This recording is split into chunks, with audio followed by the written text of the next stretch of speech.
Голема воена населба или засега непознат антички град? Што крие локалитетот Локвенско кале во општина Кривогаштани?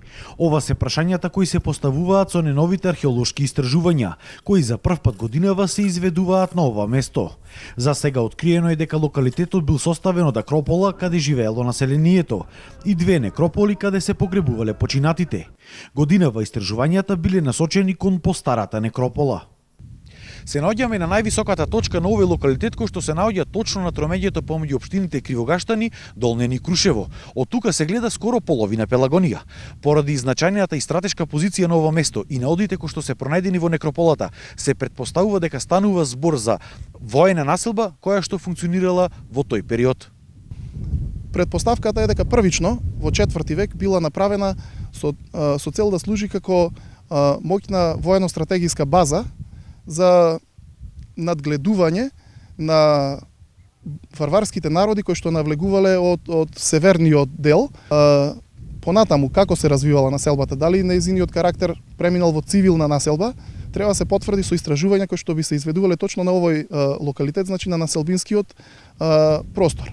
И според директорот на управата за заштита на културното наследство Виктор Лилчич, станува збор за позначање откритие на антички град кој засега останува непознат. Норовско или Локвенско, како сакате кале, значи е било обградено со еден огромен зид, значи и тоа е негде 2 до 3 метри широк, не е откопан. Се надевам во догледно време ќе го отвориме, ќе го конзервираме и ќе го отвориме за употреба пред јавност. Значи тоа е горниот град, акрополата.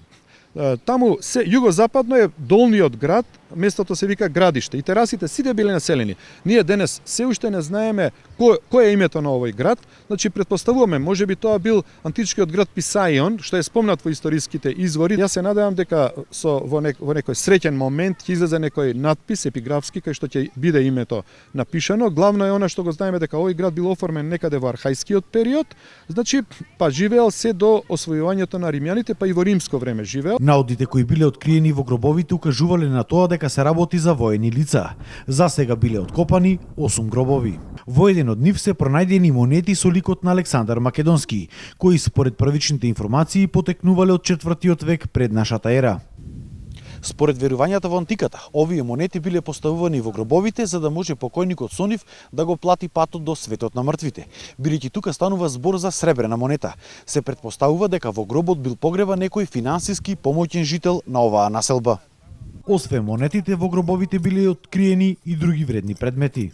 Отворени се 130 на метри квадратни, се пронајде еден краток железен бодеж, се пронајде игла омега тип и се пронајде пиксида, сребрена пиксида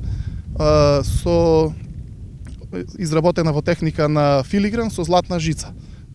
Исклучително интересен и редок примерок, кој што на територијата на Македонија го имаме, мислам дека ова е третиот примерок. Од локалната самоуправа на општина Кривогаштани велат дека во иднина планираат од ова место да направат вистинска туристичка атракција и да обезбедат пристапен пат за сите посетители. Тоа доколку наодите покажа дека се работи стварно според очекувањата за град од поголемо значење за историјата на Македонија, ние како општина во содејство нормално со Министерството за култура, владата, па и соседните општини ќе изготвиме еден заеднички проект со цел да можат граѓаните и сите оние кои што сакаат да го посетат тој локалитет да имаат пристапен терен до самото место на некрополата. Истражувањата планирано било да траат уште 2 недели и да продолжат идната година.